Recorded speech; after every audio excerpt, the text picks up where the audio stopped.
પાટીદાર આંદોલન કેસ મુદ્દે હાર્દિક પટેલનું નિવેદન સામે આવ્યું। સરકાર આંદોલન સમયના 14 કેસ પરત ખેંચ્યા। સરકારે રાજદ્રોહ સહિતના કેસ પરત ખેંચ્યા હોવાનું હાર્દિક પટેલે કહ્યું છે। કેસ પરત ખેંચાતા 35 જેટલા યુવકોને રાહત મળી। આંદોલનના કારણે બિન અનામત આયોગ બન્યું છે। પાટીદાર આંદોલનથી સવર્ણોને ફાયદો થયો હોવાનું નિવેદન હાર્દિક પટેલે આપ્યું।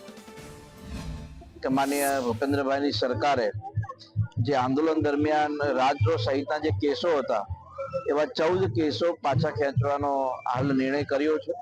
એટલે આજે પુનઃ એકવાર ધાંગધ્રા મારા માટે સુકન્યાળ સાબિત થયું છે અને એની અંદર એ કેસોમાં લગભગ કલોલ, મહેસાણા, સુરત અને અમદાવાદ એવા લગભગ 14 કેસો છે અને લગભગ 30 થી 35 યુવાનોને આ કેસ પાછા ખેંચવાના કારણે લાભ થશે અને આંદોલનના કારણે જે બિન અનામત આયોગ નિગમ બન્યું, 1000 કરોડ યુવા સ્વાવલંબન યોજના બની અને 10% આર્થિક ધોરણે અનામતનો પણ લાભ મળ્યો। એટલે હું માન્ય રાજ્ય સરકારનો અને કેન્દ્ર સરકારનો વિશેષ આભાર પણ વ્યક્ત કરું છું।